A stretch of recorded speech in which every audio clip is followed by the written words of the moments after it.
Brooks, bang! Brooks, bang! Brooks, bang! Let's try that again. Bang! Yes!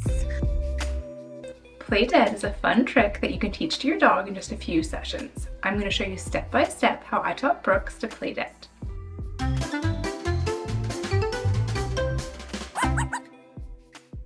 There are a couple things that you're going to need to teach your dog to play dead.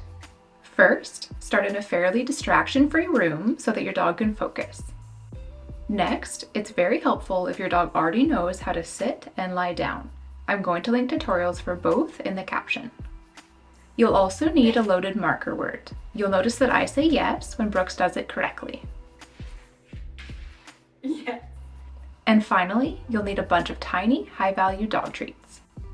Before you start training your dog to play dead, it's also a really good idea to pay attention to whether there's a side that they naturally prefer to lie on. Brooks prefers to lie on her right side, so that's the direction that I taught her to play dead.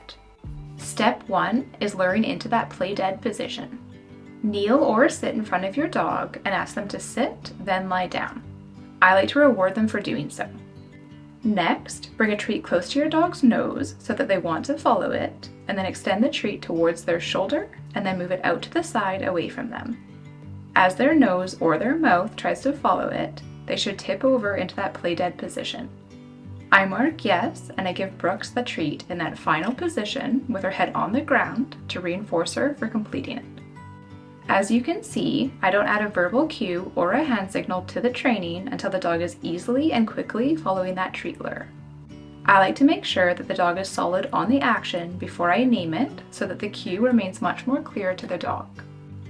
Normally with lure training, I like to keep the treat close to the dog's nose so that the treat and the nose act like magnets, but as you can see, Brooks was a little bit mouthy.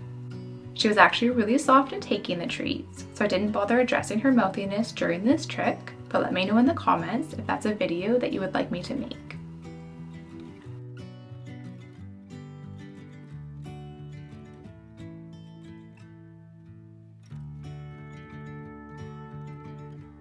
Step 2 is at the verbal cue and the hand signal for play dead. You can choose anything that you want as the cues, but with Brooks I use the classic bang and the pretend shoot. Ask your dog to lie down, then give them the verbal and hand cue right before you immediately lure them into the play dead position. Make sure that you reward them in position for completing it. Repeat this step 5 to 10 times to build an association between the cue and the action. Brooks. Bang! Yes. I often find that this is a great place to stop on day 1. We want to make sure that we don't overdo it because we don't want to overwhelm our dog or make them bored of the training. The next day, I would warm up with a few rounds of step 1 where you lure your dog without any cues, and then a couple rounds of step 2 where you use your hand and verbal cues right before you lure them into position. On this particular day, I wanted to focus on teaching Brooks other skills such as drop and stay, which I'll link videos for in the caption. We practiced a few rounds of steps 1 and 2 so I could keep her new play dead skills fresh. Then on day 3, we warmed up the same way before progressing to step 3. Yes. Step 3 is phasing out that treat lure. It's now time to phase out that treat lure because ultimately we want our dog to play dead when we give the verbal cue and the hand signal only. You'll repeat the same actions as step 2, but this time you won't have a treat in your hand while you're guiding your dog. Once they're in the play dead position, mark yes, then reward them with a treat from your opposite hand. With every few repetitions, I slowly phased out that arm movement a little bit more, as you can see in these clips. The eventual goal is to be able to do a very subtle hand movement, such as pretending to shoot at them, along with the verbal cue, and have your dog fall over on their own. Good. Bang! Yes! I also want to remind you that trick training is supposed to be fun for both you and your dog. If either of you are feeling tired or frustrated, just take a break. There's no trophy for which dog learns this trick the fastest. It's all about having fun. Here I was asking Brooks to get back up, but she wanted a break and belly pets instead. After a very short break and some attention, she did her most successful play dead yet. Remember, breaks are a good thing. Once you can successfully ask your dog to play dead with just the hand signal and the verbal cue, progress to step 4. If your dog starts playing dead without you asking them to, it's also a really good sign that they're ready to progress. Step 4 is to practice playing dead when they're lying down and you're standing. You're going to repeat the same actions as step 3, but this time do it while you're standing. You'll likely need to slightly motion with your arm again to encourage your dog into that position, but they should catch on to this step quite quickly and you'll phase out that arm motion. Repeat this at least 5 to 10 times to solidify the skill. Bang! Yes! Great. Press. Bang! Yes! Press. Bang! Yes! Step 5 is practice play dead from a sit.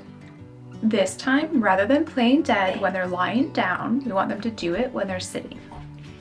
Yes! Likely the first few times that you try this with your dog, you will need to use your arm to guide them into position, but same as the prior steps, try to slowly phase out that arm movement with each repetition. Yes! Bang!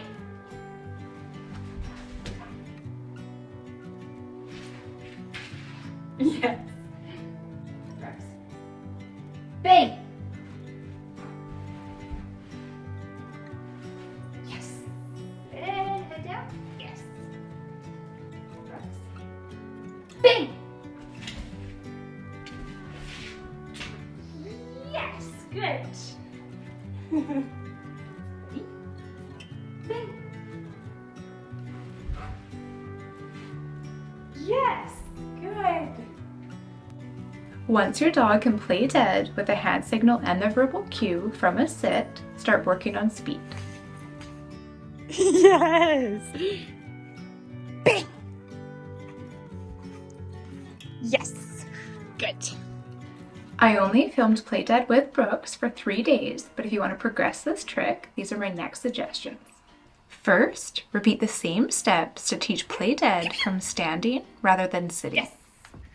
Second, add a bit of motion by tossing a treat for your dog to go get, then immediately ask them to play dead afterwards.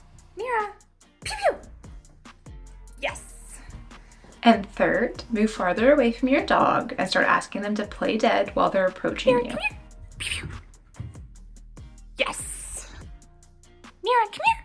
Pew pew! You'll often find by this point that your dog starts adding their own artistic elements, such as a groan or an extra motion that you didn't teach them, and the trick gets even more fun. If you want to watch more tutorials featuring Brooks, I'll link 2 here. This one explains how I teach a dog to stay, and this one explains how I teach a dog to drop it. Happy training! I'll see you next week.